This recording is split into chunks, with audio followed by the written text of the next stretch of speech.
요즘 여러분들이 들으시는 이 비디오가 시리즈로 나가고 있어요. 그래서 사랑하는 사람들이 어떻게 싸우지 않고 사랑하는 마음을 잘 전달할 수 있는지에 대한 그 대화법들을 지금 하고 있는데, 지금 이 비디오가 대화법 룰 3입니다. 세 번째. 그래서 여러분들이 제가 바라기는 1번, 2번을 다 들으시고 요 3번을 들으시기를 바랍니다.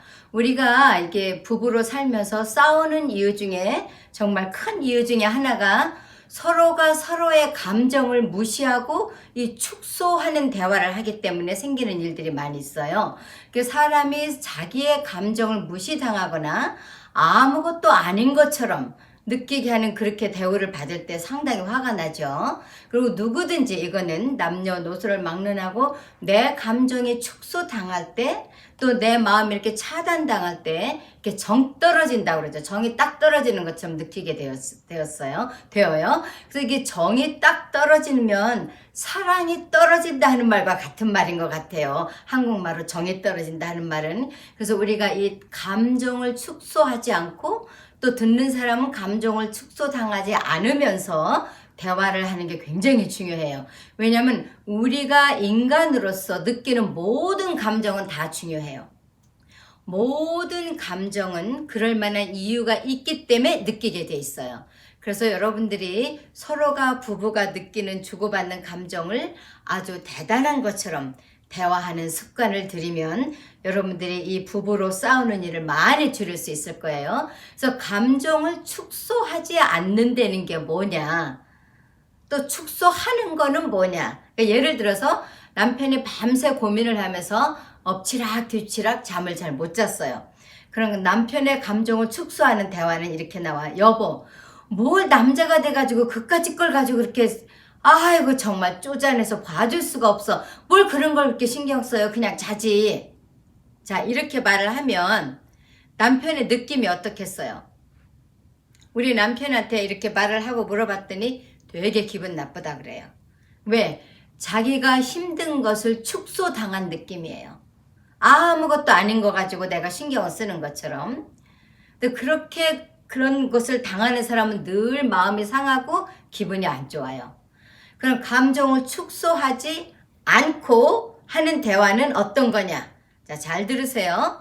이제 아내가 남편에게 그 고민하는 것을 있는 그대로 받쳐주는 대화. 이렇게 여보, 당신 어제 보니까 잠도 못 들고 엎치락 뒤치락 하면서 너무 고생하던데 그렇게 신경이 많이 쓰였어요, 여보? 당신이 그렇게 신경 쓰는 거 보니까 이게 보통 심각한 일이 아니야. 정말 심각한 문제인 것 같아요. 이렇게 대화를 하면 남편이 당신이 고민하는 그 양의 그 크기와 무게를 다 이해받는 것처럼 느껴지죠.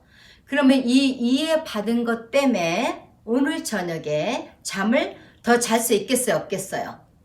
제가 이거 강의를 하면은, 강의 안에 이 세미나 가서 하면은 모든 남자들이 더 잘 수 있습니다! 라고 다 말을 해요. 그래서 우리가 상대방의 감정을 축소하지 않고 대화하는 방법 외우세요, 여러분들. 물론 제 책에도 이 내용이 나와 있어요. 그래서 여러분들이 혹시 제 책을 사셨든지 있으신 분들은 그 대화장을 보시고 또 이걸 비교하면서 외우시도록 하면 좋겠어요. 자, 또 좋은 예가, 아내가 옆에서 한숨을 푹푹 쉬고 있어요. 그러면 이걸 배우지 못한 우리 보통 한국 남편들의 대화는 보통 감정 축소하는 대화죠. 예를 들어서 아유, 땅 꺼지겠다, 꺼져. 별걸 다 가지고 이렇게 한숨을 푹푹 쉬고 얼굴 좀 피고 다녀봐. 옆에 있는 사람까지 힘들어. 그러고 있으면, 자, 그러면 한숨 쉬는 아내의 한숨이 사라집니까? 더 큰 한숨이 나오게 돼 있어요. 힘들어가지고. 어휴, 내가 이런 남자하고 무슨 말을 하겠어. 왜냐면 이게 감정이 딱 차단되는 느낌에 정이 뚝 떨어져요. 정이 뚝 떨어지게 해놓고 가까이 못 오게 하면 왜 가까이 못 오게 하는지 또 그렇게 화를 내죠. 그러면 자, 우리 남편들도 좋은 마음을 가지고 사시는 남편들이 많이 계세요. 제가 이 유튜브의 반응을 보니까 그런 분들을 위해서 이 유튜브이 지금 나가고 있는 거예요. 자, 여러분들 남편들, 그럼 아내에게 감정 축소하지 않고 어떻게 대화를 하느냐. 여보, 당신이 정말 많이 힘든가 봐. 한숨이 그렇게 많이 나오고 그렇게 힘들어서 어떡하지? 내가 도와줄 수 있는 게 있으면 말 좀 해봐. 자, 이 말을 듣는 아내는 당신이 정말 힘들고 고민이 돼서 하던 한숨이 어떻게 돼요? 자동으로 멎게 돼 있어요. 또 그만 좀 한숨 쉬라고 하면 한숨이 더 나오고, 그렇게 한숨을 쉴 정도로 힘드니 어떻게 하면 한숨이 더 올라오게 돼 있어요. 그래서 여러분, 감정 축소하는 대화, 감정 축소 안 하고 있는 그대로 잘 받쳐주는 대화의 차이점을 아시겠죠? 또 하나 예를 들어볼까요? 아내가 전화를 길게 하고 있어요. 남편이 정말 볼 때는 쓸데없는 대화를 많이 하는 것 같아요. 그러면 감정 축소하는 남편의 무식한 대화는 이렇게 나오죠. 쓸데없는 거 가지고 하루 종일 전화통 잡고 그만 좀 해라 정말. 그러면 아내가 빨리 전화를 끊습니까? 아니요. 이게 쓸데없는 전화가 아니라는 것을 증명하기 위해서라도 더 말을 오래 하게 돼요. 왜냐하면 내 감정에 내 중요한 것이 잘림을 당했으니까. 그러면 아내가 그렇게 길게 전화할 때 감정 축소하지 않는 대화는 이렇게 하면 돼요. 굉장히 중요한 일이었나 봐요, 여보. 그게 상당히 중요했으니까 그렇게 당신이 오래오래 전화를 하는 거지. 우리 이제 조금 있으면 나가야 되는데 어떻게 좀 봐줄 수 없을까? 이렇게 하면은 여보 알았어 금방 끊을 거야 하고 전화를 끊을 수가 있어요. 왜? 아내가 하는 전화가 굉장히 중요하다고 말을 해주니까 지금 이 사람하고 얘기하고 있는 게 별로 중요하게 느껴지질 않아. 우리 남편이 나한테 말하는 게 더 중요하게 느껴져요. 그래서 이렇게 큰 차이를 내가 낼 수 있는 거예요. 또 한 가지. 남편이 화를 버럭버럭 자주 낼 때 남편에게 당신은 항상 하찮은 거 가지고 그렇게 화 좀 버럭버럭 내지 말고 좀 넓게 마음을 좀 써봐요. 했을 때 넓게 마음을 쓰는 남편 보셨어요, 여러분들? 그런 일이 없어요.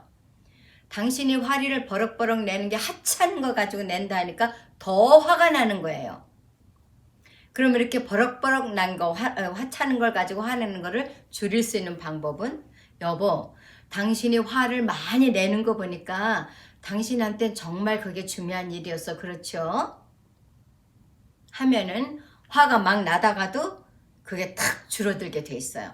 밖에서 어떤 일을 당하고 와서 집에 와서 막 화를 내면 어떤 분들은 어떻게 해요? 막 옆에도 있지 않은 사람 편을 들면서 뭘 그런 거 가지고 이렇게 화를 내요, 뭐 이래요.